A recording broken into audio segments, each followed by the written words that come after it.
إياك نستعين اهدنا الصراط المستقيم صراط الذين أنعمت عليهم غير المغضوب عليهم ولا الضالين آمين. إن الحمد لله نحمده ونستعينه ونستغفره ونستهديه ونعوذ بالله من شرور أنفسنا ومن سيئات أعمالنا من يهده الله فلا مضل له ومن يضلل فلا هادي له أشهد أن لا إله إلا الله وأشهد أن محمدا عبده ورسوله اللهم صل وسلم على سيدنا محمد وعلى آله وصحبه وبارك وسلم. قال الله تعالى في كتاب العزيز يا أيها الذين آمنوا اتقوا الله حق تقاته ولا تموتن إلا وأنتم مسلمون. قال رب اشرح لي صدري ويسر لي أمري واحلل عقدة من لساني يفقهوا قولي. قالوا سبحانك لا علم لنا إلا ما علمتنا إنك أنت العليم الحكيم. Oke, apa kabar semua, sehat? Semua dah sarapan Ya, Alright, Alhamdulillah, syukur macam biasalah dalam keadaan kita PKP, kita kena jaga, berdoa pada Allah dan jaga kesihatan. Yang paling penting kita jagalah penjarakan sosial. Semua tu adalah perkara-perkara yang menunjukkan kita sebagai hamba perlu untuk kita berusaha memohon kepada Allah Ta'ala. Alright. Pada pagi ini kita akan sambung kuliah kita minggu yang ke-10, bab yang ke-10, iaitulah cabaran umat Islam masa kini. Alright. Sebelum kita mula, saya nak tanya agak-agak apakah cabaran umat Islam hari ini, apakah cabaran yang kita hadapi? Agak-agaklah. Alright. Boleh jawab dalam dekat chat tu. Jawab dekat chat tu apakah yang mungkin terkesan dengan diri kita sebagai umat Islam hari ini. Alright, ada tak? Mohon satu dua kalau ada yang nak komen, kesan dari aspek apa? Cabaran hari inilah, cabaran apa agak-agak yang berlaku kepada umat Islam hari ini. Sebenarnya banyak cabaran-cabaran. Cuma kadang-kadang cabaran kita melihat kepada aspek apa. Kan?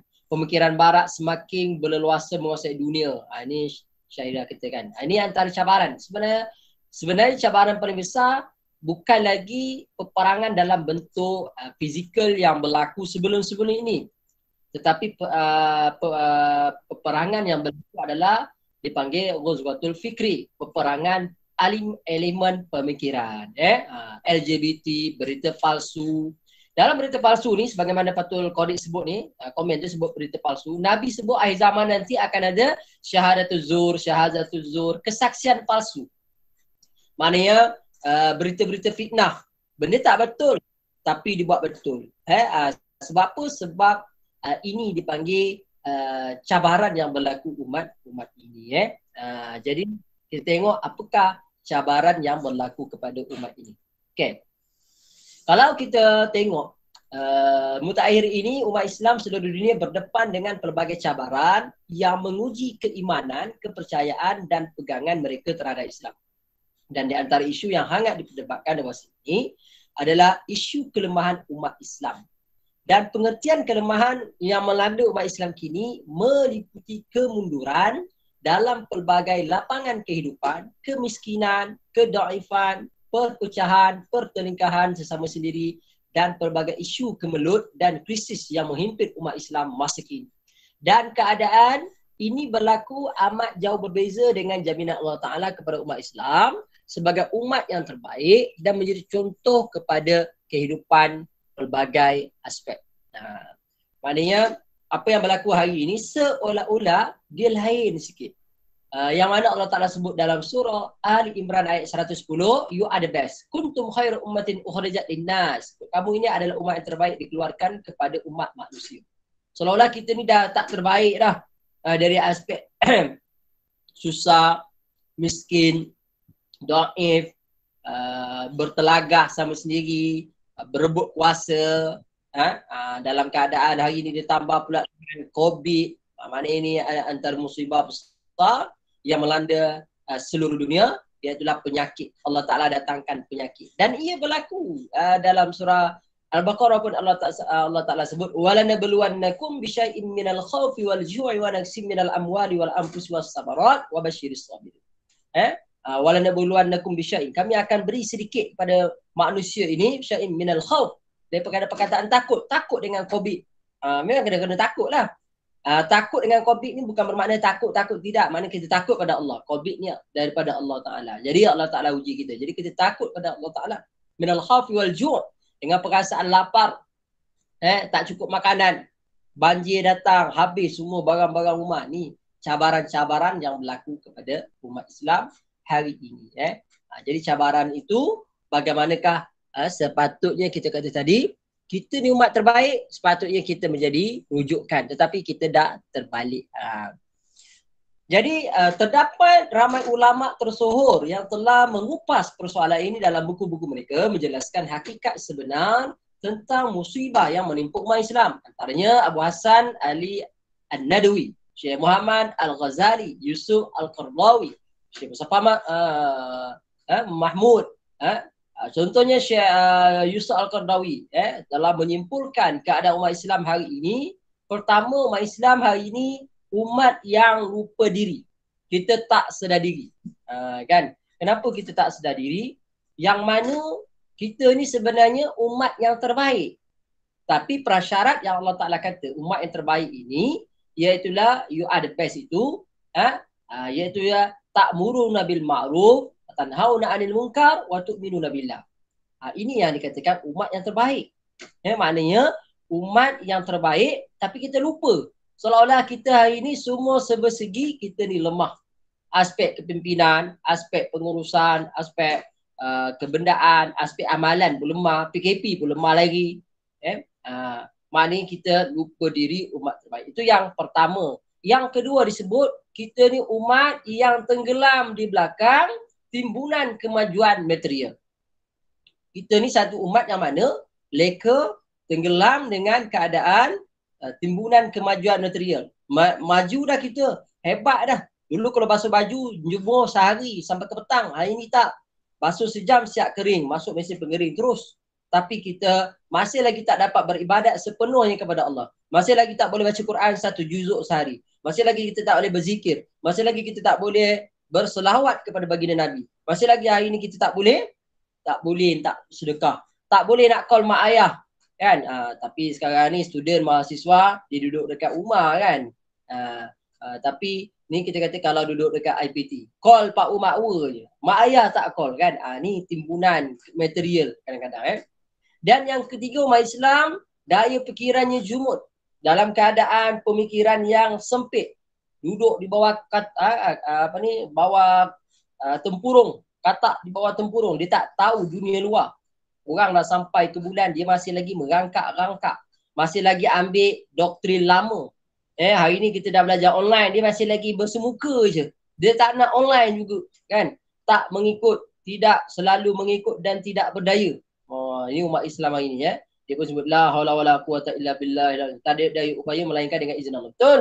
Memang kita tak ada daya upaya, kita berdoa, memohon pada Allah. Tapi janganlah kita berfikiran jumud dan kita terlalu escapism, selalu memberi alasan.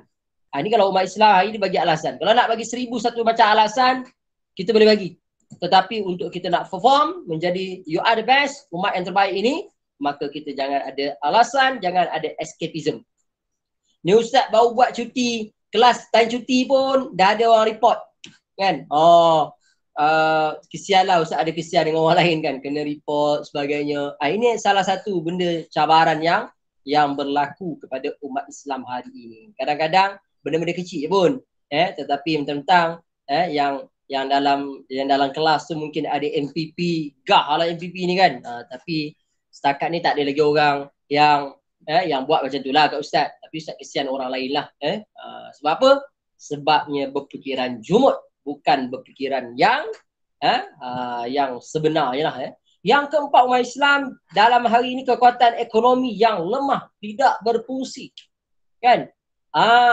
Kalau kita tengoklah mentaliti masyarakat kita, orang Melayu, nak beli beras pun tak cukup kan, nak beli rumah, beli kereta pun tak cukup. Sebab apa? Ekonomi yang lemah. Kenapa berlaku begini? Kenapa berlaku begini? Akhirnya kita akan salahkan banyak pihak.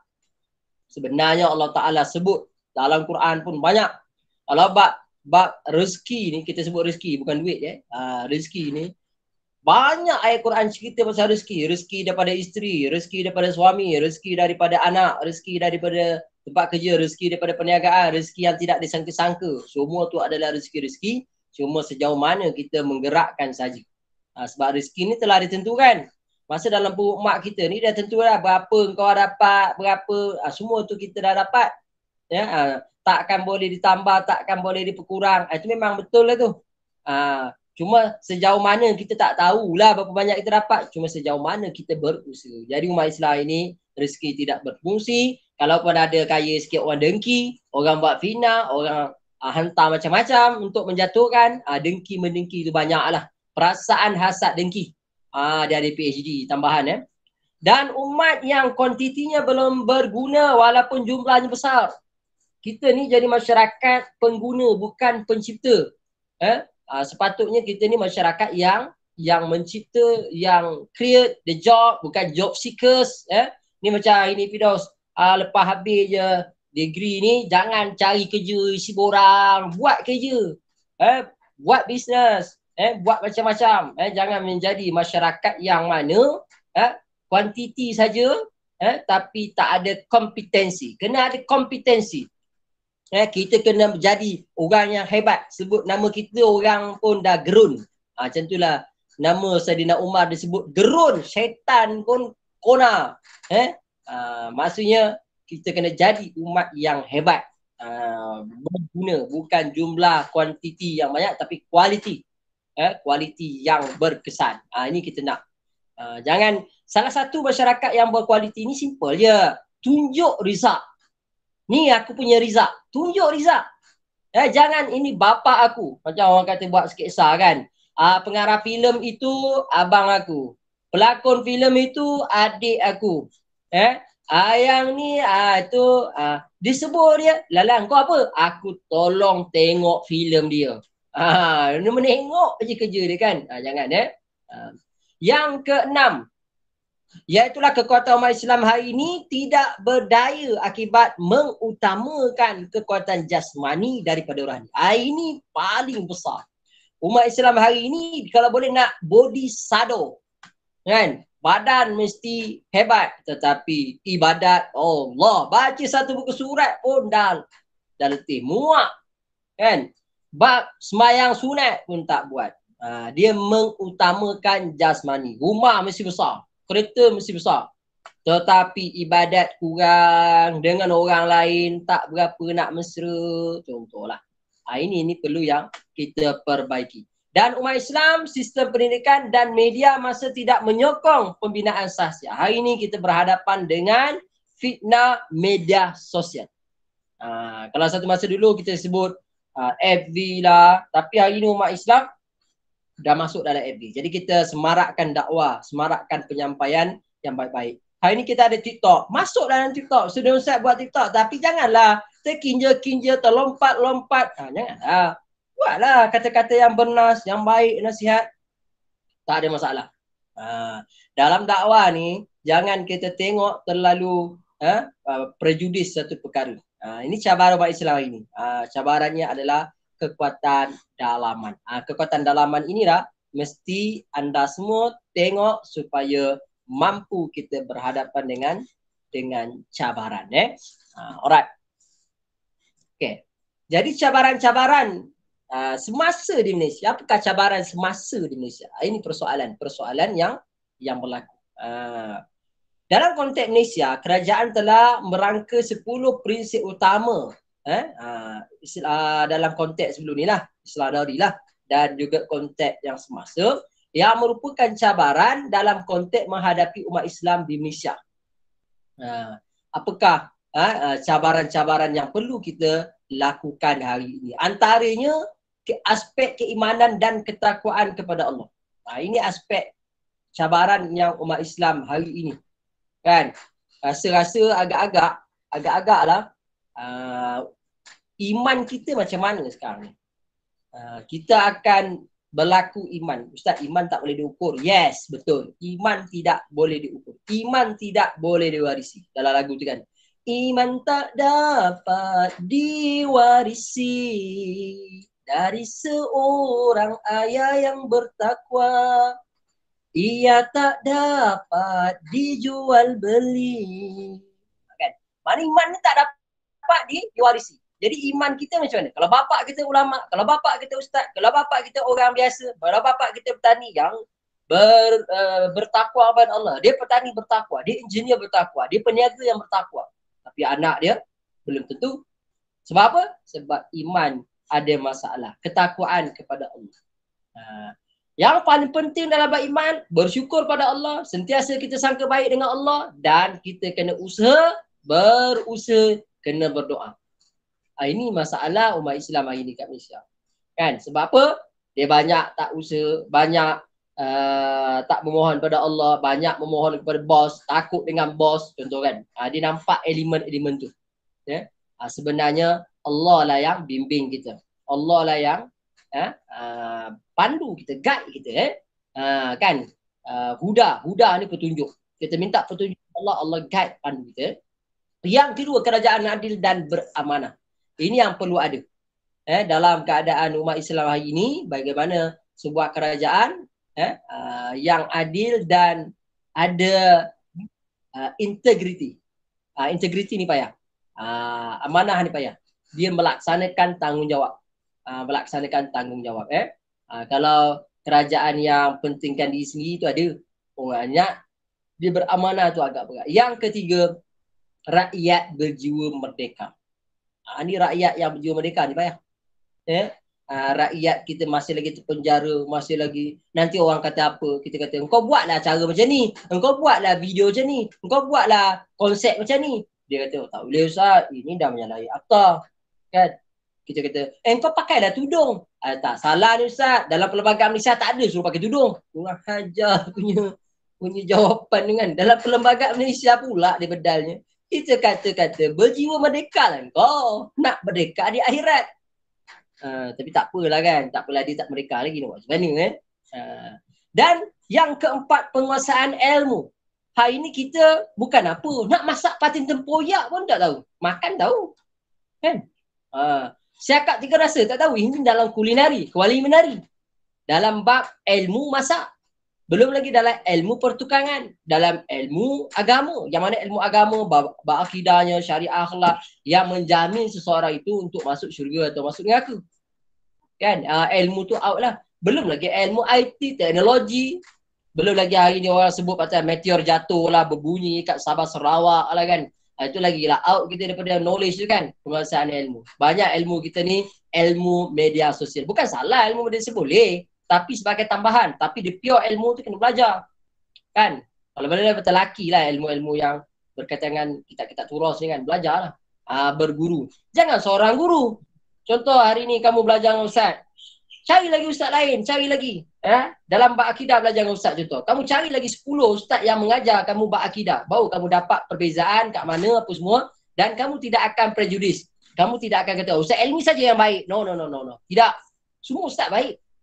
Tapi dalam keadaan kita kata penguasaan ilmu, kita tak semua orang mampu menguasai semua bidang. Itu memang standard kita manusia lemah. Dan seterusnya pembangunan ekonomi yang seimbang dan komprehensif. Ini cabaran kita. Cabaran kita nak membangunkan ekonomi seimbang dalam keluarga. Kan kadang-kadang ada dalam keluarga tu tiba-tiba seorang tak berjaya. Ada cabaran.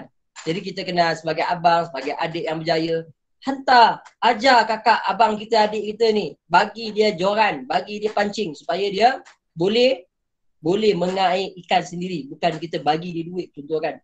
Pembangunan ekonomi yang seimbang dan komprehensif. Dan kehidupan berkualiti. Ada kehidupan yang boleh dilihat berkualiti. Ada kompetensi ini ya. Dan seterusnya pembelaan hak kumpulan minoriti dan wanita. Ini antara cabaran. Hari ini apabila orang pakai tudung, mungkin orang dah tak pelik. Kan orang tak pakai tudung pula yang pelik. Hari inilah. Kenapa kau tak pakai tudung? Ustaz, saya bukan Islam. Alright. Kan dia lain sikit. Kalau satu masa dulu tak pakai tudung tu, semua orang Islam. Tapi saya ni semua orang pakai tudung. Cuma sejauh mana tudung yang dipakai tu. Adakah tudung nampak salji, tudung nampak dagu, tudung nampak dagu kan. Maksudnya kat sini golongan minoriti. Dan juga keutuhan budaya dan moral. Macam mana sejauh mana budaya dan moral yang berlaku, dan juga bagaimana pemeliharaan alam semula jadi. Kesedaran hari ni, kita tengok orang buang sampah, dia kata bukan buang sampah kadang-kadang disaja je, prejudis dan sebagainya. Ini yang perlu. Dan kekuatan pertahanan, kita tak ada kekuatan pertahanan, strategi tak ada. Ini cabaran di Malaysia hari ini. Jadi kalau boleh Ustaz nak daripada mahasiswa Ustaz, student Ustaz, ada yang mereka ini pakar-pakar dalam bidang-bidang ini, dan dalam masa yang sama kena berjiwa hamba. Berjiwa hamba. Berjiwa hamba ni sentiasa bersyukur, sentiasa upgrade, sentiasa beribadat kepada Allah Ta'ala. Ini yang elemen yang sangat penting. Kan? Kalau kita tengok pandangan daripada Saleh Buang 2006 menggariskan 10 cabaran dihadapi umat Islam hari ini. Antara cabaran tersebut iaitulah cabaran yang penting, iaitulah melaksanakan agenda Melayu atau umat Islam yang belum selesai. Kita tengok orang Melayu hari ni dengan rumah tak ada kan, duduk berkhemah macam-macam, kita kesian. Kita pergi Sabah, Sarawak contoh kan, macam-macam keadaan, maknanya bagaimanakah, di manakah, padahal bumi ni bumi yang kaya. Malaysia ni bumi yang kaya, di atasnya ada minyak, bawah apa ada minyak. Atas darat ada minyak sawit. Di bawah tanah ada minyak Petronas, petroleum. Jadi kaya gitu.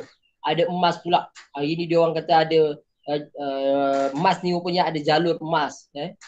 Kaya. Tapi kenapa kita masih lagi dalam keadaan umat Islam, terutamanya orang Melayu di bumi pertiwi ini, kita lemah. Yang kedua, mempertahankan status dan hala tuju mahkamah syariah. Ini antara cabaran semasa di Malaysia. Kalau boleh mahkamah syariah ni disetanding dengan mahkamah komersial lah, mahkamah biasa lah. Kan? Maknanya sibil punya mahkamah ni.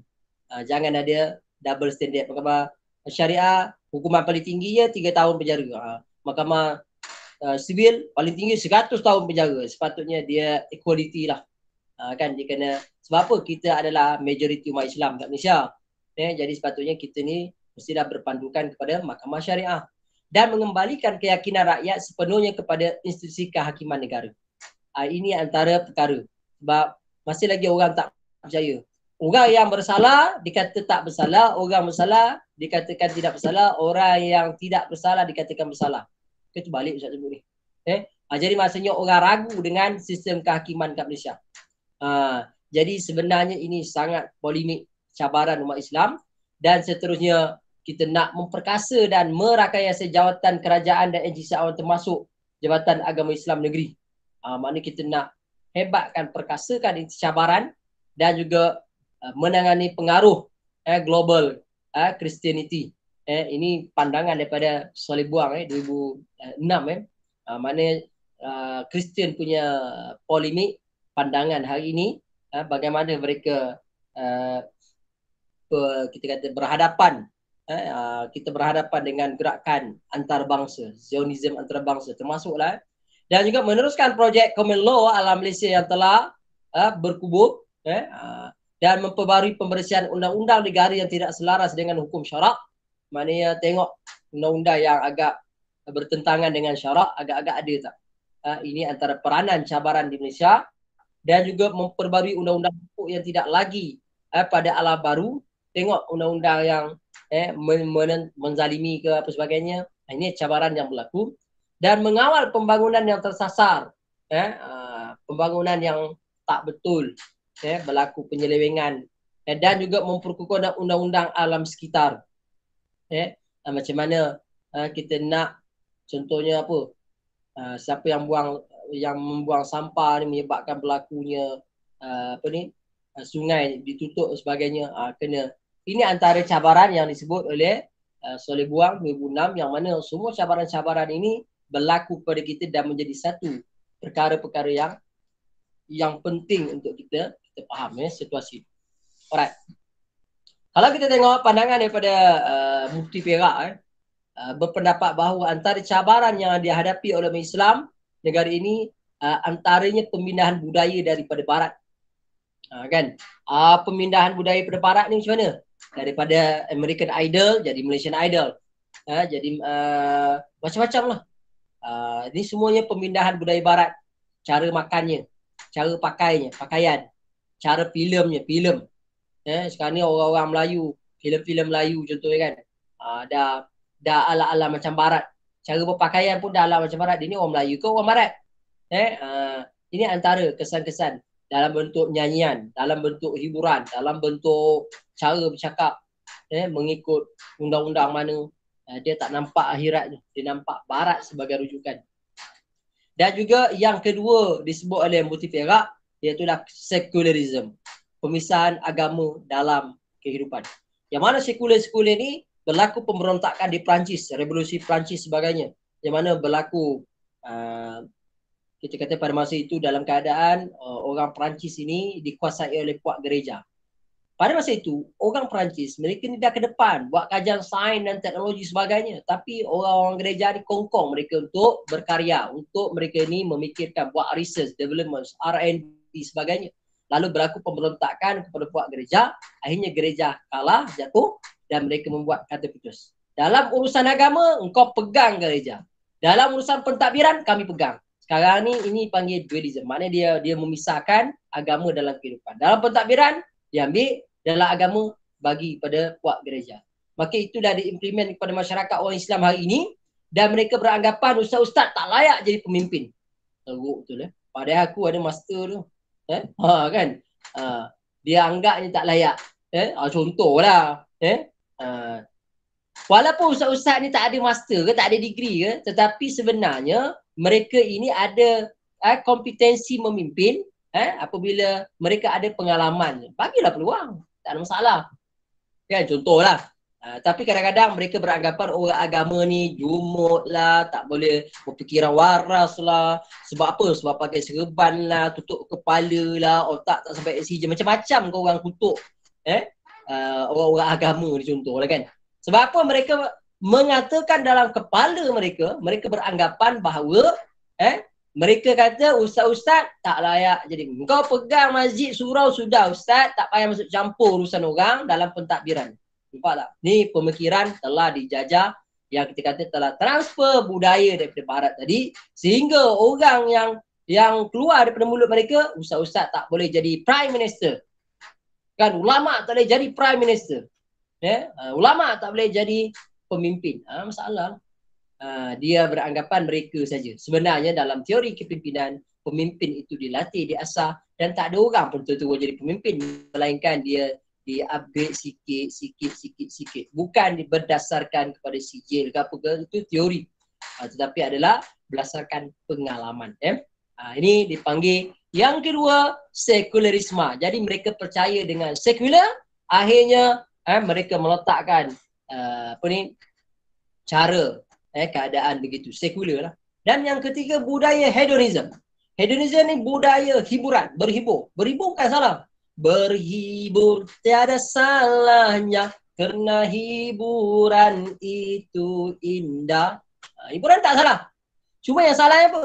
Time berhibur, lirik hiburan itu, apakah yang dihibur? Melampau-lampau dalam hiburan. Setiap masa berhibur, daripada pagi sampai ke malam main game saja, contoh kan.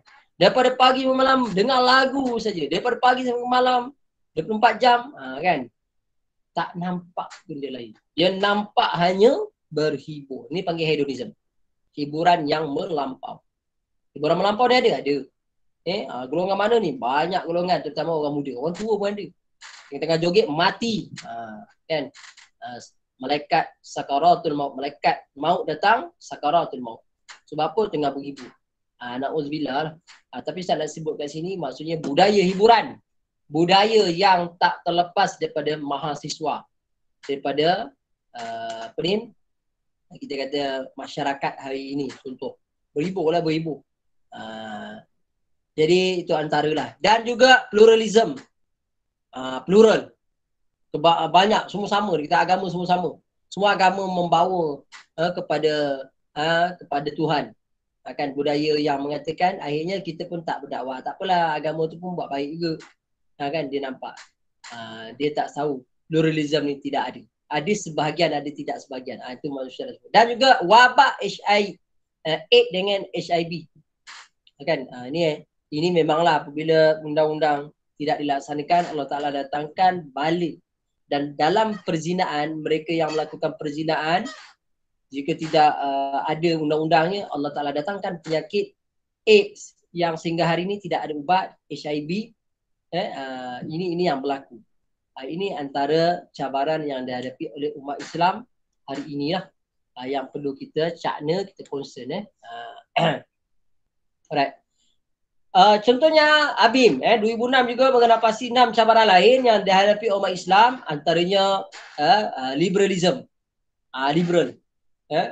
Ada namanya hegemoni barat, pandangan ke barat, hegemoni barat penguasai dalam aspek politik, dalam aspek ekonomi, dalam aspek sosial, dalam aspek media. Ini barat, hegemoni barat menguasai dalam aspek pelbagai kesan tadi ya. Dan juga dalam etika berpolitik, ini cabaran.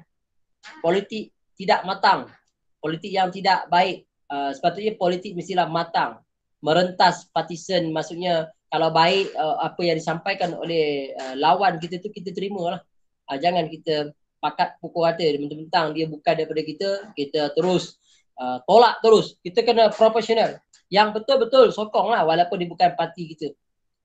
Kena profesional lah. Ini etika berpolitik. Berpolitik ini untuk mendekatkan diri kepada Allah. Bukan nak cukupkan mangkuk kuali piuk kita. Nasi piuk kita. Bukan. Maknanya ia sebagai satu amanah yang Allah Ta'ala akan tanya. Maknanya kullukum ra'in wa kullukum mas'ulin ar-ra'iyati. Setiap kamu adalah pemimpin dan kamu akan ditanya setiap apa yang kamu pimpin. Itu jelas. Maknanya kat sini jelas kepada kita, pemimpin akan ditanya satu persatu setiap orang di bawahnya. Jadi etika berpolitik kat sini adalah untuk mengangkat kalimatullah yang ulia. Maknanya kita nak mengangkat kalimat Allah Ta'ala yang maha tinggi. La ilaha illallah.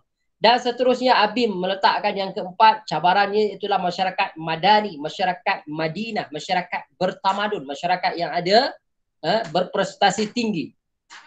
Maknanya masyarakat Madani ini masyarakat yang hebat lah. Pemimpin tak boleh tegur, boleh tegur. Cuma masalahnya kau tegur macam mana?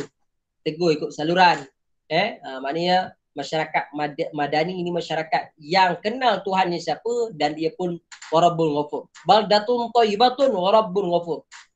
Negeri yang thayyibah, negeri yang baik, negeri yang berkebajikan, negeri yang prihatin. Dan Tuhan mereka Maha Pengampun.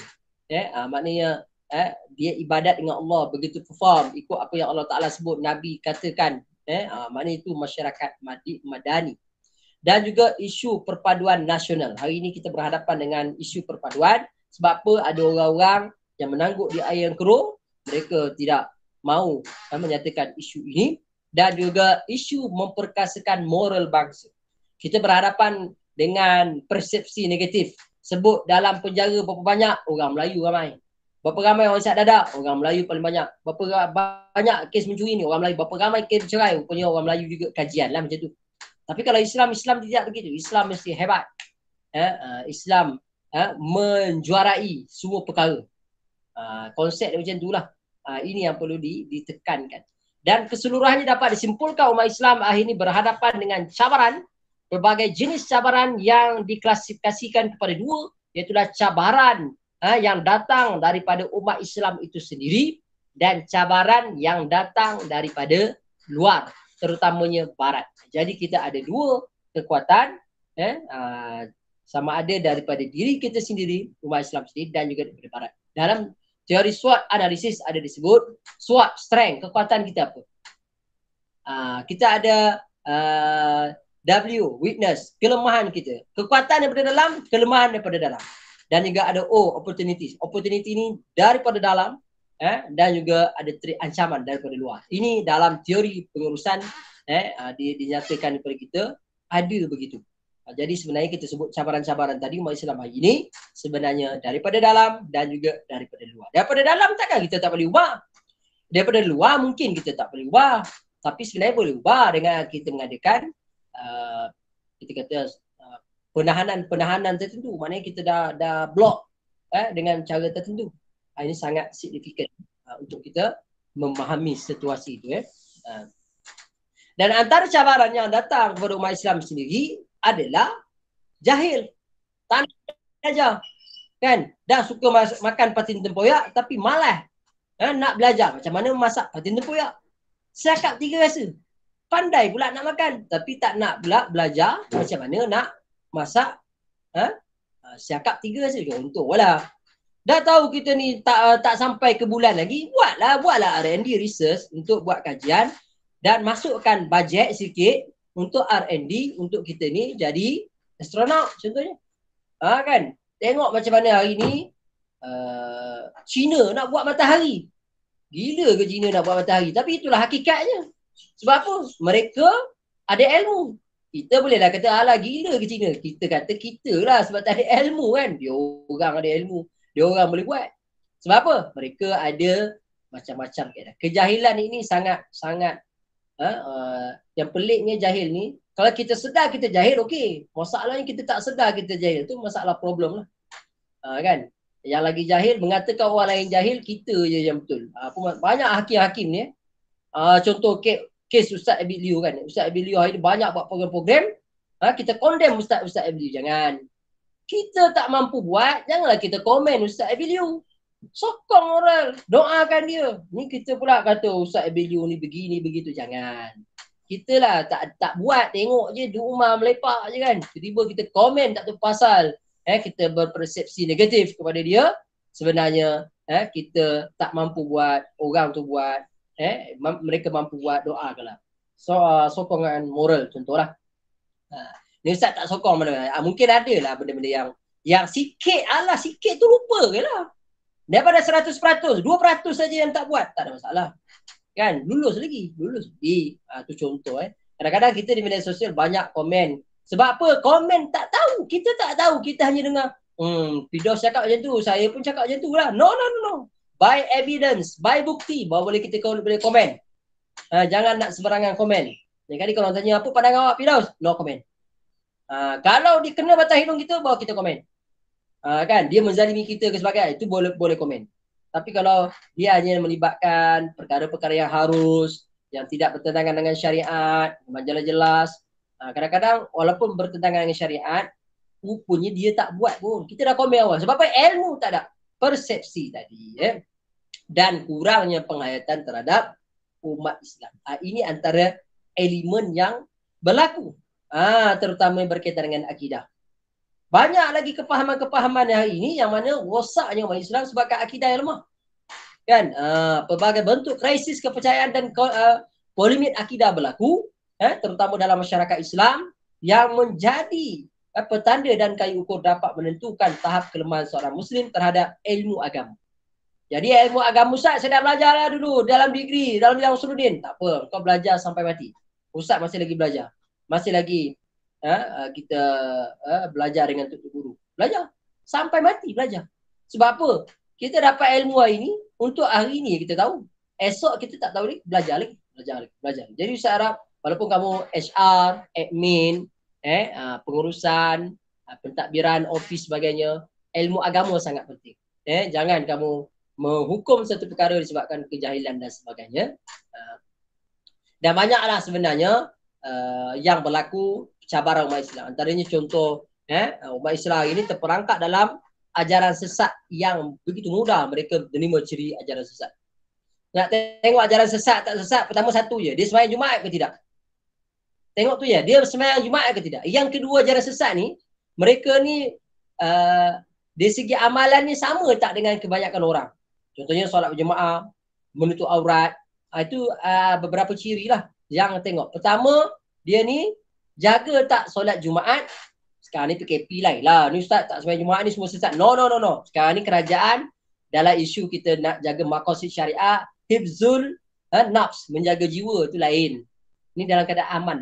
Ni dalam keadaan tak aman sekarang ni dia lain. Sekarang ni tak aman dia lain. Ni nak tengok ajaran sesat ni. Ustaz kata tengok dia solat Jumaat ke tidak. Yang kedua, dia ni macam mana ibadat dia, ikut tak tally, tak sama tak dengan Nabi SAW. Dan yang ketiga, ajaran sesat ni, dia ni menghukum orang. Kalau kau orang tak ikut aku, kau orang dia anggap salah. Macam tu. Kan? Dia mengatakan dia saja betul, orang lain salah. Ini problematik. 3 ni lah, tapi banyak lagi. Kamu boleh tengok, anda semua boleh tengok macam manakah ciri-ciri ajaran sesat. Terpengaruh, tapi orang muda terpengaruh. Kan? Tiba-tiba mengaku Nabi. Inilah Nabi yang ditunggu-tunggu akhir zaman. Nabi pula dah. Percaya pula tu. Yang mengikut pula ada pula profesor yang ikut. Bukanlah bermakna profesor tu tahu. Mungkin dia tak ada profesor pun, letak nama profesor pun agak macam tu lah. Maksudnya kat sini nak sebutnya kejahilan adalah antara perkara yang basic dan tidak ada penghayatan umat Islam terhadap Islam itu. Umat Islam, penghayatan terhadap Islam tak ada. Persepsi, dia kata ustaz-ustaz ni jahat, macam-macam lah. Persepsi dia lah. Kan? Dia buat zalim kat orang tak apa. Dia menzalimi orang boleh pula. Dia fitnah orang boleh pula. Tiba ustaz doakan dia sesuatu sikit dah terasa kan. Tahu pula takut. Contohlah contoh. Alright, apakah cabaran umat Islam lagi? Kalau kita tengok bagi umat Islam sebelum 6 punca tersebut. Umat Islam berhadapan dengan cabaran 6 punca tersebut. Apa dia punca tersebut? Antara lainnya menghalalkan sesuatu yang diharamkan oleh Allah. Allah Ta'ala kata haram. Tak apalah, boleh taubat. Dia kata jangan. Allah Ta'ala kata haram, haramlah. Al-halal bayyin wal haram bayyin wa bainahuma umurul mustabihat. Halal tu jelas, haram tu jelas. Yang tengah-tengah tu benda perkara-perkara yang syibih, yang syubhah. Kena tinggal lah. Yang kedua, mempercayai masih lagi turun wahyu. Ini lagi pelik. Kan? Dia percaya ada lagi wahyu turun. Quran dah lengkap. 23 tahun, 22 tahun turun. 30 juzuk, 114 surah. 6,320. 6,230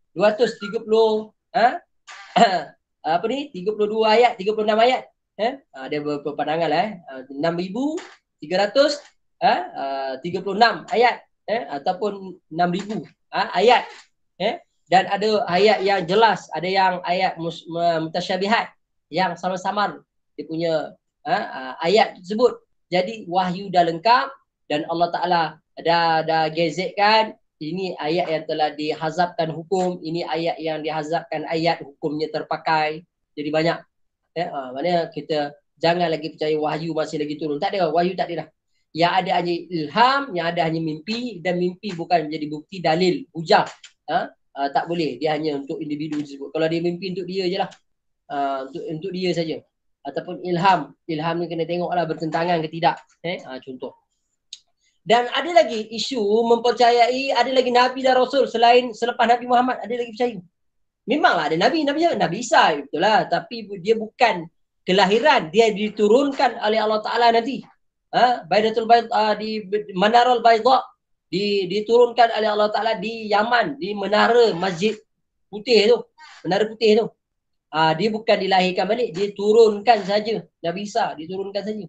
Tapi yang mempercaya ada dari Nabi Melayu, Rasul Melayu, macam-macam lah. Itu tak betul. Khatamul Anbiya wal Mursalin. Nabi telah ada penutup. Nabi Muhammad SAW penutup. Dan mempercayai guru sebagai Imam Mahdi lah sebagainya lah. Kan? Maknanya tengoklah tuk guru kita tu macam mana. Sebab itu Ustaz selalu sebut, jangan belajar dengan seorang guru. Kita akan fanatik. Dan Islam pun tak ajar macam tu. Guru biar banyak.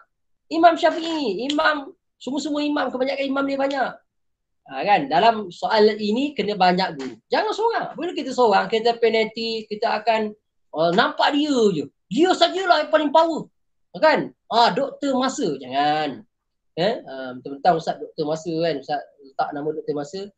Doktor Masa sajalah yang hebat. No. Semua ustaz-ustaz ni hebat. Amalan mereka hebat, perform. Jangan kita prejudis. Cuma banyakkan guru kita.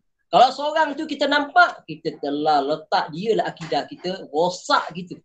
Kan kena letakkan Allah yang kita nampak. Bukan ustaz-ustaz tu hanya wasilah saja untuk kita nak dapat ilmu, tapi hakikatnya kita nampak kehebatan Allah Ta'ala. Kita bukan mengajak untuk orang hairan dengan kita nak ajak orang hairan dan mengagungkan Allah Ta'ala. Dan seterusnya mempercayai orang mati boleh memberikan pertolongan, boleh disuruh namanya. Ni pun salah ke?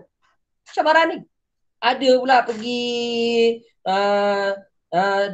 datuk cucu minta tunjuk dekat kubur pergi pula. Kan? Seru nama kan. Saya ada pula. Ustaz pernah tengok satu kes.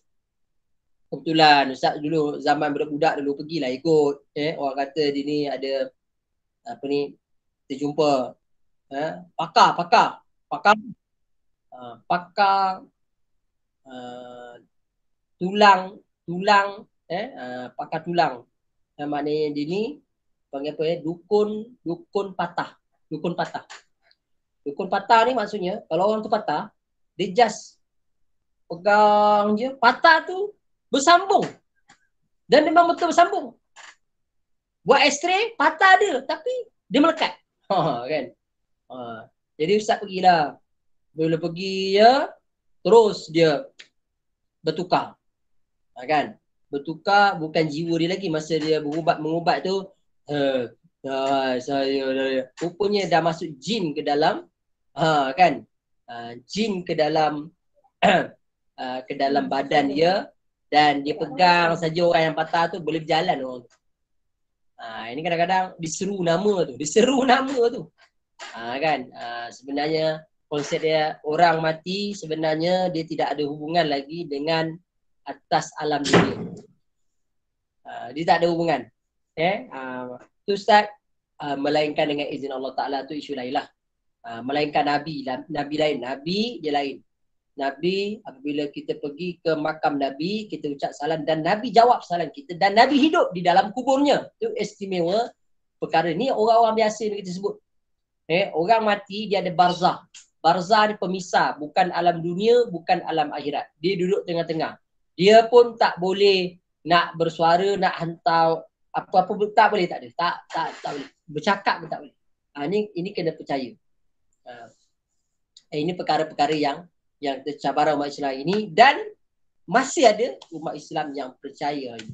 Dan seterusnya memasukkan kewajipan tertentu seperti dalam solat, puasa, zakat, haji. Ini cabaran. Ada orang tak payahlah solat 3 waktu saja sudah. Tak praktikal zaman Nabi, bolehlah zaman sekarang teknologi. Ada pula dia bagi kata nak mansuhkan semayang, puasa nak puasa apa lagi kan? Nak zakat dia nak mansuhkan. Jadikan cukai sajalah. Kurang hasam betul.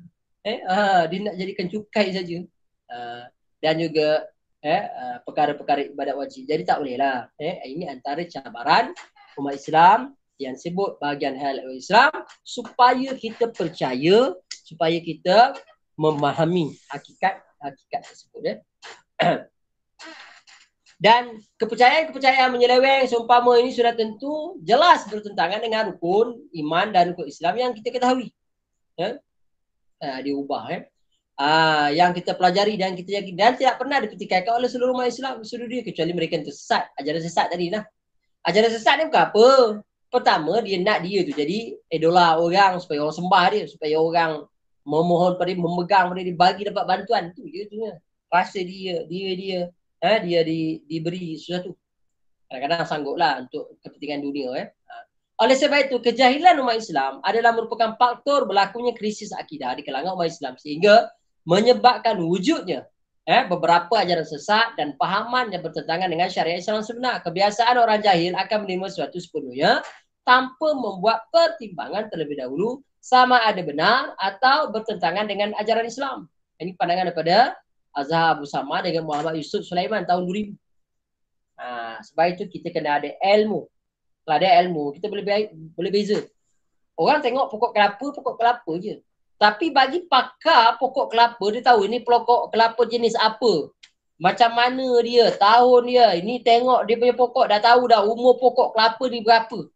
Dia tengok pokok kelapa, dia tahu dah. Pokok kelapa ni sekejap lagi akan mati ni. Dia dah tahu tanda-tanda. Dia buat dia pakar. Tapi kalau kita tak ada ilmu, kita tengok sama. Pokok kelapa semua sama. Kelapa dara ke, kelapa apa, dia tak sama semua. Ini menunjukkan orang berilmu. Itu contoh ilmu pokok kelapa. Ini kan pula ilmu agama. Kau nak tanya artis, apa pandangan ni tentang tanya artis. Tanyalah orang yang berautoriti. Orang yang ada evidence memang betul lulusan pengajian Islam. Jangan tanya orang sembarangan. Orang yang jahil merujuk pada seorang yang tidak mengetahui suatu perkara. Itu jahil. Dia tak ada maklumat. Dan apabila suatu perkara dijelaskan padanya, dia akan beranggapan perkara itu benar. Maka kejahilan akan mendatangkan mudarat lebih besar sekali membabitkan kepercayaan. Dia tak ada ilmu, tapi benda itu tak betul. Tiba-tiba kita beritahu, inilah sebenarnya Islam. Ramai orang percaya ini. Kan, perangkap. Sebab kebetulan dia tak berubah. Mengaji pun tak pandai. Baca Quran. Huruf alif bengkok pun dia tak tahu. kan? Tapi dia dengar percaya sebab dia nak belajar agama, tetapi orang yang menyesatkan dia tadi ni akhirnya dia pun percaya. Kadang-kadang inilah berlaku mengapa umat Islam hari ini terpenjara dengan ajaran sesat. Dia didoktrinkan, akhirnya dia pun tersesat. Na'udzubillah. Kita minta doa dengan Allah Ta'ala. Supaya kita jangan lagi terpalit dengan selama ni Allah Ta'ala dah bagi hidayah kepada kita. Patutnya kita ambillah hidayah tersebut. Macam mana nak dapat hidayah? Quran tak baca. Quran baca Quran. Zalikal kitab la raiba fih. Inilah dia kitab la raiba. Tidak ada keraguan. 6,236 ayat itu ambil semuanya, jangan tinggalkan. Hudal lil muttaqin. Petunjuk pada orang bertakwa. Jadi kalau orang baca Quran, insya-Allah orang ini tidak akan tersesat. Masalahnya orang tu tersesat sebab Quran tak baca. Baca FB saja. Pagi-pagi dah baca FB, main game. Apa hal? Quran baca dulu. Nak ambil berkat. Menurut Syed Qutb tahun 89 menegaskan bahawa salah faham terhadap Islam bermaksud kefahaman yang menyeleweng dari hakikat ketuhanan. Dia terkeluar daripada landasan ketuhanan. Dalam nak mengenal Tuhan tersesat. Tuhan Trinity konsep, Tuhan ni dia salah faham tentang Tuhan, salah faham tentang kenabian dan sebagainya. Dan juga alam semesta, kehidupan dan juga manusia. Beranggapan macam-macam. Dalam arti kata lain, terdapat salah faham di dalam pemikiran manusia yang menganggap hakikat ketuhanan sebenar dan hubungan manusia dengannya di samping tersilap pengertian konsep alam semesta, hubungan dengan Allah dan manusia dalam realiti kehidupan ini. Banyak perkara yang dia tak berapa nak faham. Dan pendek kata salah satu faham, salah faham manusia ni, iaitulah merangkumi segala lapangan kehidupan termasuklah aspek akidah, aspek syariah dan juga aspek akhlak. Ini yang berlaku kepada salah faham ni. Selain daripada kejahilan, salah faham juga boleh terjadi apabila menimba ilmu agama bukan daripada sumber yang sebenar, sumber yang sah, berautoriti. Dengar pandangan daripada ustaz ilmi, apa hal kau dengar memanglah kau sesat. Dengarlah daripada mufti. Tanya ustaz, apa pandangan ustaz apabila begini-begini. Ustaz kata rujuk mufti. Kalau ustaz orang tanya rujuk mufti. Ustaz tak boleh bagi pandangan-pandangan lah. Tapi kalau memang dah ada pandangan, ustaz bagi tahu. Kan, apa hukumnya orang tu berzina? Hukumnya haram. Kan? Memang dah ada hukum, kita beritahu je lah. Hukumnya haram, dalilnya azaniyatu wazani fajlidu minhuma kullam mi'ata jildah. Kan, contohlah. Surah An-Nur ayat 2. Itu kan ada hukum. Dia minta pandangan apa lagi ustaz? Orang tu berzina, lepas tu dalam bab hudud ni kena hudud lah, kena sebat 100 kali. Macam mana ustaz sekarang ni? Kau nak tanya pandangan apa? Benda tu dah ada hukum. Pandangannya apa? Itulah hukumnya. Cuma belum dilaksanakan dalam negara kita sebab tidak dimasukkan dalam undang-undang, tidak digazetkan lagi, tetapi hukumnya tetap, itulah hukumnya, tak boleh diubah. Hukumnya begitu, tak boleh diubah. Dia tidak boleh keluar fatwa. Kan? Sebab benda itu adalah benda yang digazetkan oleh Allah Ta'ala dalam konteks itu. Cuma dalam konteks sekarang, kerajaan kita belum lagi melaksanakan dan akan melaksanakan akan datang. Wallahualam. Maka hukumnya begitu. Hukumnya Allah Ta'ala dah tentukan. Jadi dia tidak ada keluar yang apa yang Allah Ta'ala telah mention tak boleh ubah. Allah Ta'ala kata engkau semayang. Nabi kata 5 waktu sehari semalam, maka 5 waktu. Tak boleh orang nak keluarkan fatwa 3 waktu. Fatwa-fatwa ni benda yang baru saja. Fatwa. Benda yang tidak ada zaman Nabi, benda yang telah pun kita kata ada hukumnya, dia tak ada keluar fatwa. Jadi fatwa-fatwa ni benda-benda yang baru, yang baru, kes-kes yang baru yang tidak ada hukum terus telah ada. Selain daripada kejahilan, salah faham juga terjadi apabila menimba ilmu agama bukan daripada sumber yang benar. Dia kata sepatutnya belajarlah daripada ulama-ulama, kan? Belajar daripada ulama. Ustaz bukan orang yang alim, jadi ustaz pun belajar daripada ulama-ulama. Ini sebab ustaz mengajar kamu, dia lain lah. Kan? Dan merupakan sumber rujukan dan pegangan utama, kita rujuklah fatwa. Fatwa kata apa, dengar. Ini kadang-kadang fatwa kata A, kita kona lah bagi halal juga. Itu salah kita lah. Kan? Sepatutnya tidak timbul begitulah. Alright. Dan selanjutnya umat Islam yang kelemahan yang melanda daripada umat Islam hari ini, antaranya cabaran cabaran juga antaranya apa? Kurang kesedaran, lupa diri, tidak menggunakan seluruh kekuatan yang ada dan potensi. Kita tak guna. Sebenarnya kita boleh perform tapi kita tak guna. Kita buat apa? Kan? Kita malas, lepak, PKP tak buat apa, kan? Sepatutnya kita gunalah semua kompetensi yang ada, kompeten yang ada, ilmu, kita boleh share, kita boleh macam-macam, boleh guna. Dan tidak berdikari. Duduk Zoom selesa, tak apalah Ustaz, penting dah cukup dah makan, cukup gaji, cukup apa semua, cukup tak payah buat apa. Ni kamu nanti kan apabila dah kerja nanti tak apalah, malah lah ikut usrah, malah meeting, malah nak pegang syuarat, tak nak terlibat dengan ikut surau. Itu sebenarnya kepuasan kita, itulah sebenarnya kita punya satisfaction. Itulah sebenarnya nikmat yang kita dapat. Tempat kerja tak ada apa. Kan? Tapi sebenarnya bila kita menyumbang kepada masyarakat, menyumbang pada agama, itulah sebenarnya. Dan banyak bergantung kepada barat. Ini cabaran kita. Barat, berdaya fikir yang kerdil, dia otak dia hanya fikir benda kecil. Benda besar dia lagi, benda kecil fikir. Kan? Benda teknikal dia fikir. Teknikal buat apa? Orang nak tengok dasar. Tapi otak orang yang berfikir teknikal ni, biasa ni kita kata kalau dalam teori gender ni, biasa orang perempuan dia terlalu halus pemikiran dia. Dalam aspek teknikal. Orang lelaki dia fikir besar-besar. Macam mana nak bayar gaji pekerja ni? Itu besar-besar fikir. Kan? Teknikal-teknikalnya macam mana dia ni bekerja ke tidak, dia teknikal kecil-kecil. Tapi dia dua-dua tu ada pro and con, ada baik buruk lah. Jangan kita kata apa ni berfikiran orang perempuan, tidak. Cuma berfikiran kerdil ni kita tengok besarkan jiwa kita. Kan? Besarkan jiwa kita, maafkan orang, besarkan jiwa lah. Dan jangan kita berfikiran sempit, jumut, budaya taklid. Ni kenapa awak buat macam ni? Ustaz suruh. Ustaz suruh tu satu hal. Kau ada dalil tak? Dalil ada gini-gini. Tengok. Jangan taklid, ikut-ikutan, ikut-ikut. Ni kan? Semua masuk longkang ni pun masuk longkang ni sekali. Kan? Dia kena ada evidence, proof, bukti yang tidak merugikan. Kekuatan rohani yang pudar.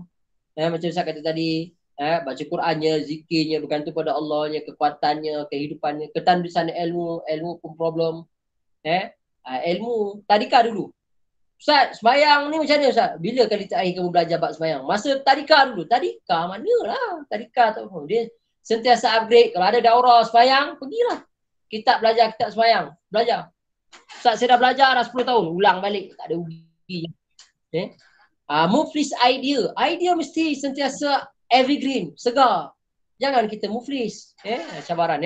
Muflis akhlak. Ni akhlak ni tingkah laku, perkara yang mendarah daging dalam jiwa kita dah sebati. Ni kena sentiasa kita perbaiki. Sebab tu Nabi kata hari ni lebih baik pada semalam. Kita kena macam tu sifatnya. Ukuran antara umat Islam lemah. Adik-beradik pun lemah. Hari jadi adik-beradik. Kita pun tak wish pun. Kan? Kalau boleh kita buatlah ni PKP Ustaz, tak boleh nak sambut. Sambut je lah dalam online. Bagi kek apa ni, gambar kek je lah kan. Payah sangat kerja tidak berkualiti. Buat kerja ikut dan je. Tidak ada langsung kompetensi. Secara ni lah. Kurang produktiviti. Penghasilan tak ada. Ni kenapa ni PKP? Ni kenapa ni tak ada ni PKP Ustaz? Kenapa tak buat video elok PKP Ustaz? PKP yang salah. Sepatutnya diri sendiri yang salah. Ustaz selalu sebut, orang yang hebat orang tunjuk result. Ini result saya. Ini keputusan saya. Ini yang saya dah buat. Ini yang saya dapat. Kalau tidak orang yang ni, bapak saya dulu begini, abang saya dulu begini, kakak saya begini, adik saya begini. Aku perhati je dia orang ni semua tak betul. Kan? Kadang-kadang macam tu lah. Dan membiarkan saja ekonomi dieksploit oleh musuh. Jadi sepatutnya kita ambil peluang. Kan? Kalau kita boleh menguasai ekonomi, kuasailah. Ini pandangan daripada Yusuf Al-Qaradawi. Jadi kalau kita pegangnya ni, insya-Allah kita akan jadi hebat. Okay. Dan begitu juga kita kata cabaran daripada barat.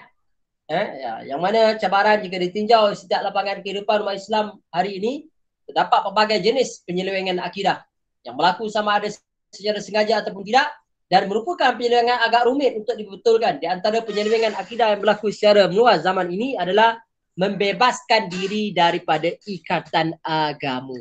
Ini problematik. Kalau boleh dia kata apa ni suruh semayang ni, apa ni suka hati lah. Ustaz apa salah sibuk sangat Ustaz suruh saya pakai tudung Ustaz.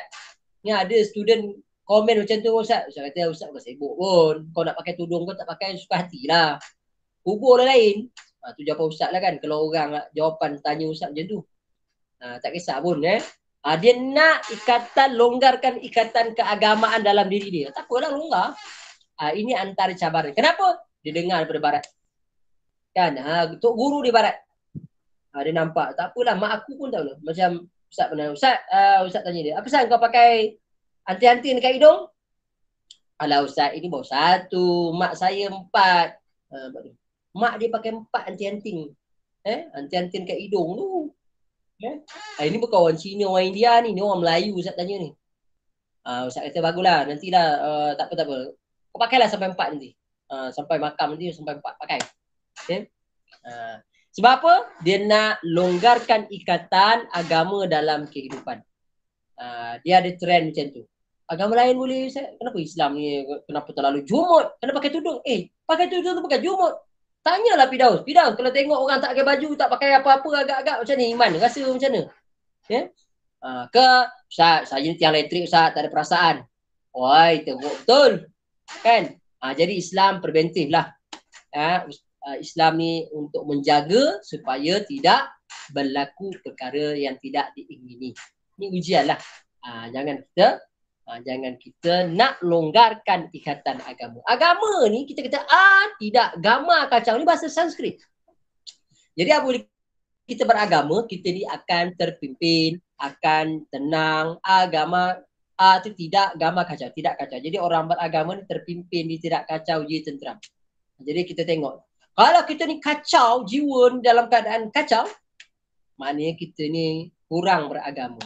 Dia ada agama, tapi mungkin agama tidak mampu menjadi benteng ketenangan itu. Sepatutnya orang yang beragama ni benteng pertahanan. Yang kedua, cabaran barat ni dia merasakan disebut apa? Salah satu penyelewengan akidah orang Islam kehidupan ni adalah seorang itu merasakan agama Islam telah terlalu suci dari itu dan tidak boleh dicampur aduk dengan urusan dunia seperti soal politik ekonomi. Jadi dia kata Islam ni tak boleh berpolitik, tak boleh meniaga, tak boleh.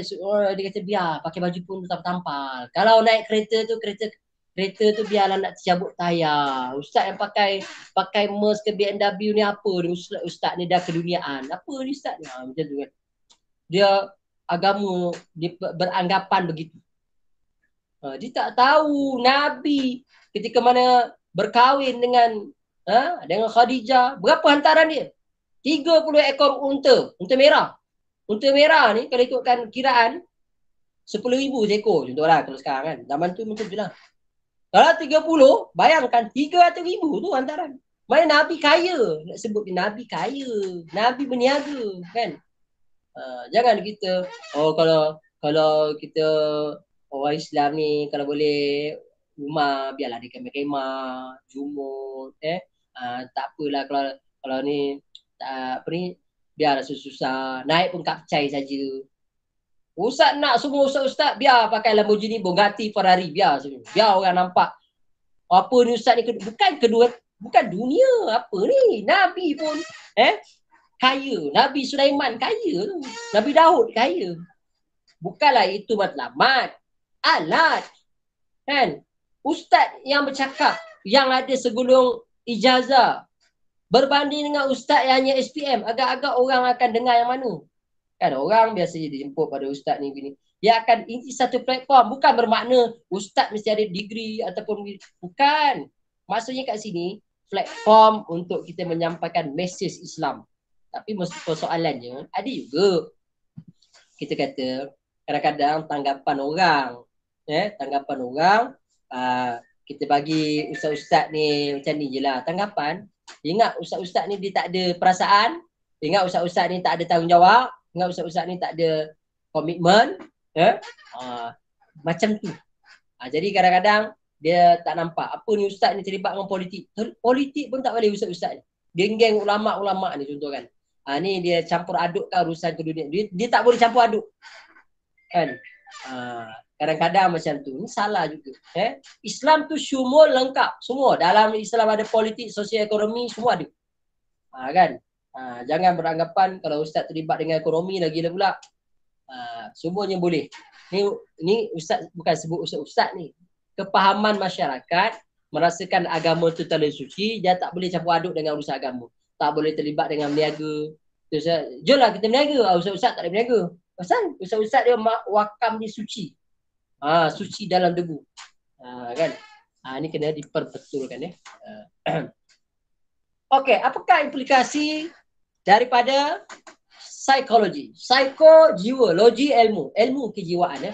Barat berjaya menyogok falsafah dominasi kebaratan dan kemenangan pahaman materialisme ke atas konsep, doktrin dan juga cara hidup. Akibatnya telah menghakiskan wajah keislaman dan mengembalikan wajah kejahilan. Malah kesannya dirasai dalam segenap bidang kehidupan termasuklah pendidikan, ilmu pengetahuan, ekonomi, keuangan, ketenteraan, kesenian, sosial, sains, budaya dan media massa. Jadi nampak banyak sangat tu. Semuanya dirasai dalam aspek-aspek tadi, dalam aspek ekonomi, dalam aspek politik, dalam aspek ketenteraan, semua rujuk barat. Kan? Sehinggalah dalam banyak kes kita tak ambil pun Islam sebagai salah satu medium alternatif.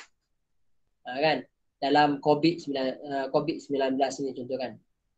Researcher R&D dalam bidang perubatan Islam. Kita mungkin kurang, kita tak explore lebih. Contohlah kan. Dalam bab ekonomi kita tak ambil pun macam mana pada Al-Muqaddimah Ibn Khaldun dalam bab ekonomi kita tak ambil pun pakar-pakar macam mana pakar-pakar daripada sahabat-sahabat Nabi dulu dalam aspek ekonomi, menguasai ekonomi macam mana. Aspek contohnya aspek ilmu kan, the golden age Islamic civilization, zaman keagungan, keemasan tamadun Islam. Kita ambil banyak. Kan? Dan juga begitulah juga dalam kita kata dalam aspek bidang pendidikan. Bidang pendidikan. Kesan kekalahan sehingga ilmu utama seperti ilmu jurutera, ilmu psikologi, psikologi kejiwaan, sosiologi, biologi, astronomi, fizik, kimia, matematik, ekonomi, perubatan diajar di sisi pendidikan terpisah daripada jauh penduduk Islam. Sepatutnya kita mengajar aspek engineering, kita kaitkan dengan Tuhan. Mengajar matematik, kaitkan dengan Tuhan. Kita mengajar dalam aspek astronomi, kaitkan dengan Tuhan. Fizik, kimia, kaitkan dengan Tuhan. Sebab tu Allah Ta'ala sebut dalam Quran, Iqra' bismi rabbikal lazi khalaqa. Iqra', research, baca, buat kajian, teliti dah. Iqra' bismi rabbikal lazi khalaqa. Iqra', maknanya bacalah dengan menyebut nama Tuhan. Maknanya kita mengkaji astronomi dengan kerana Allah. Kita belajar fizik, kimia, biologi kerana Allah. Maknanya kita buat research dengan nama Tuhan. Maknanya kita letakkan Tuhan bersama. Maknanya kita letakkan Allah Ta'ala sebagai ownership kepada ilmu, kepada knowledge tu. Jadi sedangkan pengasas dan pelapur semua ilmu itu adalah ilmuwan Islam. Dan apa yang menyediakan lagi apabila ada mahasiswa Islam terpaksa merujuk fakta teori barat dan kadang-kadang bertentangan dengan Islam, mempelajari ilmu hingga tidak kurang daripada ilmu mereka, pemikiran nilai jati diri, gaya berkiblatkan kepada barat. Walaupun satu guru mereka, profesor mereka mengatakan Al-Quran itu adalah tulisan Nabi Muhammad, bukan daripada Allah Ta'ala, mereka terpaksa akur apabila mereka nak mendapatkan apa kata tulisan-tulisan tersebut. Ini cabaran-cabaran ya. Dan antara juga cabarannya cita-cita barat sendiri untuk menjadikan semua orang di dunia ini hidup serupa dalam satu budaya. Nak ke kita tak cantik lah kan, dah jadi macam robot Yang mana mereka ingin melahirkan anak muslim yang silupan barat berwatakkan sekular jauh daripada akhlak Islam. Ini tujuan mereka. Nama dan agama dibiarkan Islam tapi pemikiran mereka berubah. Nilai dan pandangan hidup terhadap agama, kehidupan manusia, sejarah, pemikiran, keyakinan dan kepercayaan terhadap kaukat Islam dipesongkan. Sentiasa mengagungkan kemampuan barat. Malah persepsi terhadap sistem perundangan, politik, akhlak, budaya juga berubah. Ini dapat dilihat tingkah laku, tindak tanduk dan hasil pemikiran mereka terbukti melalui pelbagai ucapan dan tulisan. Ini cabaran sebab itu mereka lahir dalam celupan acuan barat. Sebab mereka follow barat. Jadi barat lah mereka lahir. Macam kita buat kuih lah. Acuan kita macam mana bentuk dia. Kalau bentuk harimau, harimau lah keluar. Kalau bentuk singa, singa lah keluar. Bentuk naga, naga lah. Itulah yang berlaku. Sebab itu kita belajar, biasanya mentor, guru akan keluarkan anak murid sama, duplicate. Sama. Biasa macam itulah. Jadi ini perlu kita konsisten lah. Dan juga peralatan teknologi yang kita kata sebut sini, teknologi canggih telah memperkukuhkan nilai-nilai peradaban barat yang telah ditanam dalam tempoh penjajahan sambil melaburkan sejumlah nilai yang dibawa khusus era pasca moden dikenali sebagai salah faham, sebagai paham pasca modernism. Dan pada asasnya kehebatan zaman pasca modernisme sebenarnya ditandai dengan unsur upaya kesejahterataan planet bumi, bahawa dunia persis sebuah kampung yang segala hambatan dan sekatan perbatasan dicipta sejak munculnya negara-negara kira-kira 500 tahun yang lalu dilangkaui. Dan semua ini dianggarkan menjadi mungkin hasil daripada revolusi barat yang berlangsung dalam bidang ekonomi dan teknologi maklumat, komputer, berhubung pula dengan teknologi telekomunikasi dan satelit. Dan sebenarnya intuisi dari apa disebut borderless world yang menandakan berakhirnya zaman moden digantikan dengan zaman pasca moden. Ini yang berlaku hari ini. Maknanya kita ini pasca moden. Terlalu moden, teknologi-teknologi akan datang lagi hebat. Wallahu alam macam mana, tapi itulah. Dan kehebatan teknologi maklumat, komputer, telekomunikasi setelah ini nyatanya hari demi hari akan mendegradasi ruang lingkup dan syur rantau kehidupan harian manusia. Hari ini kita kalau tak dapat handphone sehari, mati kutu. Kan? Hal ini bermakna bahawa kemana-mana masyarakat di planet bumi akan terdedah berterusan kepada terobosan apa juga bentuk penyiaran asing tanpa boleh dibuat sebarang tapisan secara berpisah. Kita nak tahu maklum dekat Argentina, dekat Rusia, dekat New Zealand, dekat Papua New Guinea, maklumat tu hadir. Dia tak ada tapis-tapis lagi. Cuma sejauh mana kita boleh mengambil yang bermanfaat ataupun tidak. Orang boleh belajar daripada Oxford University daripada Malaysia. Berapa dia masuk dalam kelas secara mood kelas kan, Malaysia online courses ni kan. Dia boleh belajar. Dia boleh dapat ilmu. Kan? Begitu juga kita nak menguasai kitab-kitab, boleh belajar tu guru. Kita belajar kat Mesir kan. Nak belajar kat Mesir, dengar syarahan daripada Syekh Azhar Mesir. Daripada online hari ni boleh dapat juga. Ataupun belajar daripada Oxford University. Apa-apa. Cuma kita kata tak adalah ijazahnya. Kita dapat knowledge, ilmu. Itu yang kebaikan. Yang buruk pun dapat juga. Yang buruk tahu juga artis gosip semuanya keluar juga. Sejauh mana kita boleh mampu mengambil yang baik atau buruk. Dan penamasan kawalan bahan oleh pihak berkuasa sebuah negara bangsa menjadi begitu sukar dilakukan kerana teknologi canggih. Kemungkinan penyiaran bahan-bahan yang hendak disebarkan berlangsung dalam skala sejagat. Tempat situ lah. Gejala seumpama ini boleh menjadi pemangkin untuk melebur perbezaan dan pelbagai budaya antara satu masyarakat dengan masyarakat yang lain. Dan juga begitu juga ada aspek hiburan. Aspek hiburan. Hiburan semakin mewarnai kehidupan masyarakat, terutama remaja. Yang berupaya mencorak budaya masyarakat dan menyubur serta mengukur pelbagai nilai, sikap dan perlakuan tertentu yang telah sedia terbentuk. Ia juga berupaya mengubah gaya kehidupan seorang, mengubah bentuk corak dan ragam perhubungan keluarga, rakan sekerja dan juga masyarakat setempat. Dan generasi muda kini rata-rata diresapi gejala kurang sihat yang ditiru bukan daripada ajaran agama tetapi daripada budaya barat. Mereka lebih menyayai budaya pop, rock, rap, mengenali penghibur-penghibur mereka daripada Nabi. Penghibur-penghibur arti-arti dia tahu. Tanya sahabat Nabi, mereka tak tahu. Kan? Tokoh-tokoh ulama Islam ditanya, dia tak tahu. Tapi tengok artis K-pop mati, dia tahu. Kan? Dia boleh sedih. Tapi sahabat-sahabat, ulama-ulama mereka tidak kenal. Dan gejala ini berlaku generasi muda mudah terputus daripada akar budaya ketimuran agama Islam itu sendiri. Jadi mereka nampak barat, mereka tak nampak Islam. Tapi sebenarnya Islam agama yang benar. Ini kena faham. Dan juga ideologi sekularisme. Kita sebut.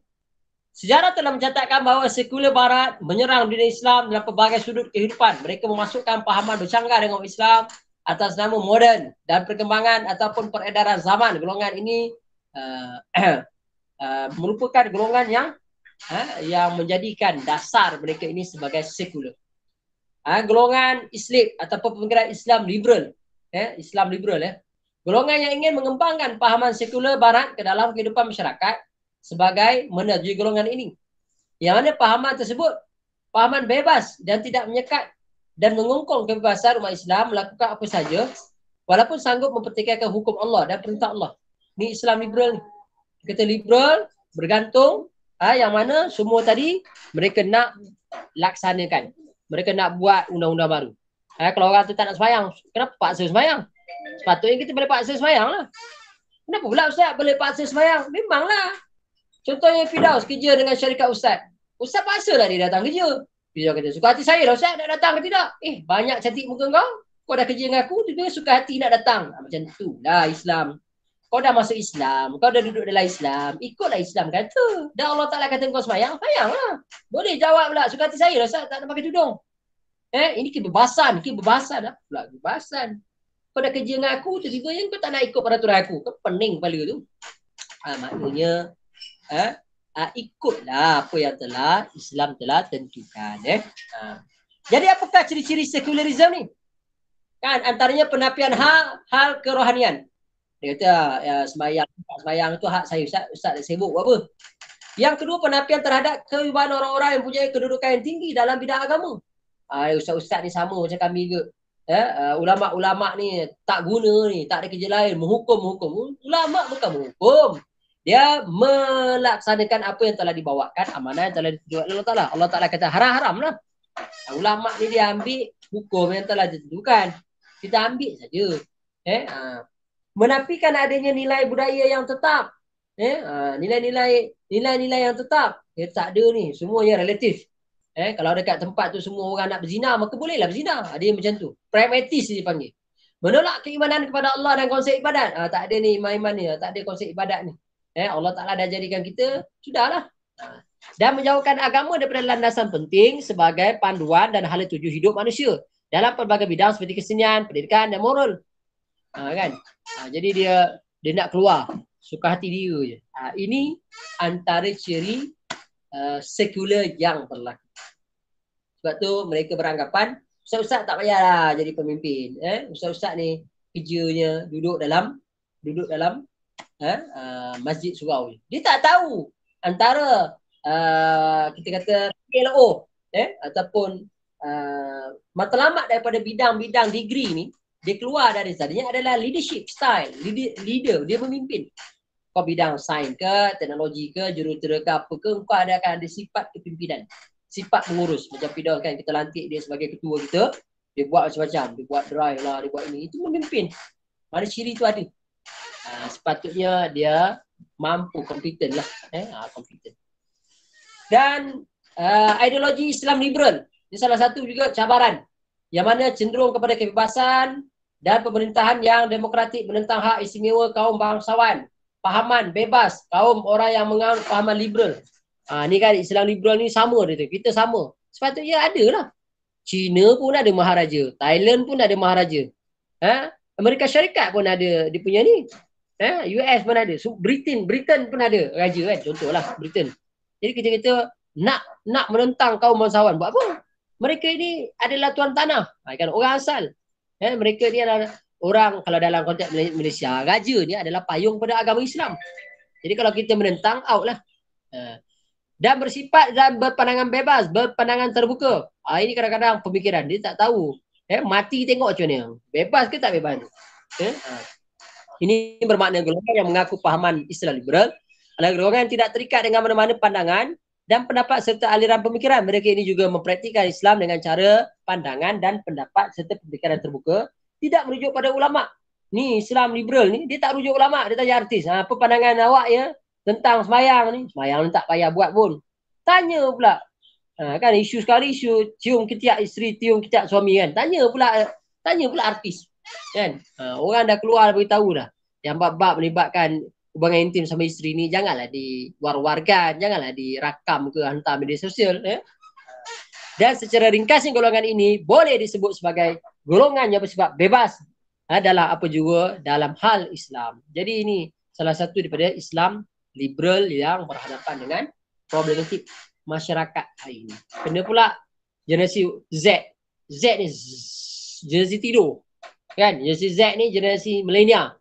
Bawa lahir je terus pegang handphone. Kan? Pegang handphone sampai ke mati. Jadi dengan Z ni. Dulu generasi Y, okay, why not? Dia tanya, why? Kenapa Ustaz? Kenapa? Perlu semayang. Boleh jawab lagi. Kalau Z ni, kita tanya dia tak jawab. Bunyi macam tu. Tidur lah kerja dia. Right. Seterusnya kita tengok apakah ciri-ciri Islam liberal. Yang pertama dipanggil rasionalism dan secularism. Ini. Yang kedua, penolakan terhadap syariah. Tolak. Yang ketiga, pluralism agama. Tolak agama. Mana semua agama sama. Cina ke India semua sama. Dia kata membawa masuk syurga. Pening kali kita ya. Tuhannya lain-lain, tapi masuk syurga yang sama. Apa pelik? Penolakan terhadap autoriti beragama. Dan ni kenapa ni? Sepatutnya tak boleh ni suruh-suruh. Kebebasan mentafsir tiap-tiap agama. Kami pun boleh juga tafsir ni Quran ni. Kami pun pakai juga. Dia nak tafsir. Sepatutnya ulama-ulama lah kan. Tiada dakwaan kebenaran.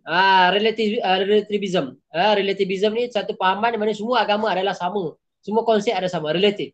Memposisikan nilai-nilai barat. Pembebasan wanita. Dikata apa ni? Wanita pakai tudung terkongkong. Kenapa tak tengok semua? Kan? Kalau orang cakap macam tu, kau tak payah pakai baju lah senang. Berjalan je lah. Mendukung demokrasi liberal sepenuhnya. Dia nak liberal sepenuhnya. Ini kita kata karakter Islam liberal. Jadi kalau ada orang-orang bawa tuan ni tak payah layan dia. Biar je lah. Biar dia jangan duduk ni, tunggu dia mati dulu. Kan? Ustaz ni tak adalah dakwah ke dia. Nak dakwah apanya? Memang dia telah didoktrinkan. Kalau belah kepala dia tu memang Islam liberal. Tak boleh nak ubah dah. Kan? Khatamallahu ala qulubihim wa ala sam'ihim wa ala absarihim. InsyaAllah. Hati mereka ni telah dikhatam, telah dicap oleh Allah Taala. Maknanya kalau kita cakap apa, aku ni malaikat daripada langit ni, Islam liberal ni tak baik. Dia takkan dengar. Kan? Jadi tak payahlah kita berdakwahlah kepada orang yang mau menerima, kita sampaikan. Itu kerja kita sampailah. Jangan kita nak bergaduh, nak bertengkar pula. Alright. Dan seterusnya menurut Aidian Husaini, ada 3 bidang dalam ajaran Islam yang menjadi sasaran Islam liberal. Iaitulah liberal dalam bidang akidah, menyebarkan pahaman pluralism. Liberal dalam bidang syariah, melakukan perubahan dalam metodologi dan ijtihad, diubah.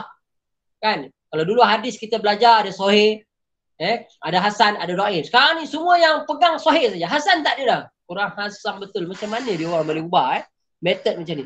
Hasan pun kita boleh beramal. Dhaif pun boleh beramal. Cuma nak berhujah lah. Kan? Ini tidak. Apabila hadis tu dhaif, langsung tak boleh beramal. Finnar. Ini kadang-kadang berlaku perubahan. Sebenarnya dhaif pun boleh berubah. Cuma kita nak membezakan hadis dhaif dengan hadis hasan, dan macam kita katalah hadis sahih ni orang tertantang umur 40. Hadis hasan ni 40 hingga 60 orang. Hadis dhaif ni 60 ke atas. Jadi ingatan je lah lemah sikit kan. Jadi kalau ada maudhu', dia bukan orang. Bukan orang yang menewaitkan. Itu contoh lah. Maknanya berlaku. Ini kadang-kadang orang salah faham. Dan liberalisasi konsep wahyu, melakukan dekonstruksi terhadap Al-Quran. Dia mempertikaikan wahyu dan segala macam lah. Ini kita kata kesan daripada. Jadi masalahnya pembicaraan yang kita nak buat. Berdasarkan cabaran begitu hebat dan menyerang umat Islam Malaysia, maka penyelesaian ampuh wajar dicari dan dijejaki sebagai benteng pertahanan yang kukuh bagi menangkis segala serangan tersebut. Dalam situasi ini umat Islam sering mendengar seruan berbagai kembali balik kepada Quran dan Sunnah. Fa in tanaza'tum fi syai'in faradduhu ila Allah wa Rasul. Sekiranya kamu ada berselisih faham, kembali balik kepada Allah dan Rasul, dan memandangkan kewajipan dakwah lebih besar dan berat untuk menangkis kemelut akidah, tambahan pula krisis ekonomi yang melanda masyarakat Islam bersifat sejagat, maka peranan institusi dakwah wajar dilihat dan dikaji semula dari segi aspek objektif dan matlamat, pendekatan atau teknik dakwanya atau media, peralatan dakwanya dan seranan memastikan keberkesanan dan kejayaan peranannya. Bilangan pendakwah perlu ditambah dan diberikan latihan sewajarnya supaya mereka dapat menghadapi masyarakat dengan penuh hikmah dan bijaksana dalam memberikan bimbingan dan pendidikan agama. Ini kita nak, dan dalam konteks pendidikan Islam ada 2 yang perlu diberi perhatian, iaitulah peringkat pendidikan Islam yang dikendalikan oleh institusi luar secara formal, memberikan tinjauan, pengukuhan dalam aspek kurikulum, metodologi, buku teks, latihan keguruan, proses penilaian dan keuangan dan pengurusan dan kelemahan yang ada perlu diperbaiki. Itu yang pertama. Yang kedua, dalam aspek kedua, tinjauan harus dilakukan komprehensif terhadap sistem pendidikan Islam yang formal. Apakah asas agama ditawarkan, dan ini banyak asas syariah menyentuh perkara ghaib, memberi kepahaman perkara-perkara yang pendekatan-pendekatan lah, supaya mampu untuk kita berhadapan dengan masyarakat. Dan pendidikan tidak formal khususnya orang awam, mengubah kurikulum pendidikan Islam untuk orang awam agar mereka terus berpegang pada ajaran Islam, dan juga memanfaatkan fungsi masjid, surau, kuliah-kuliah kena jalan. Hari ini walaupun PKP ada kuliah masjid dijalankan secara online. Macam kita lah, walaupun PKP semester kita tak berhenti. Ustaz ni setahun dan 4 semester dah jadi setahun 4 semester. Kita terus jalan. Maknanya ilmu Ustaz sentiasa kita share dengan student mahasiswa, dan kita tak ada tak dapat lah kita menyebarkan dakwah. Kita Ustaz sebarkan dakwah melalui student-student Ustaz lah. Macam kamu buat hari ni, video-video pendek dan sebagainya. Itu antara salah satu platform untuk kita nak menyebar luaskan Islam. Dan menjadikan pendidikan Islam sebagai proses pendidikan berterusan wajib dihadiri semua masyarakat, terutama golongan lepasan sekolah, dan kita belajar berpelajaran sepanjang hayat. Jadi itu saja daripada Ustaz. Mudah-mudahan dapat kebaikan. Wallahu alam. Assalamualaikum warahmatullahi wabarakatuh.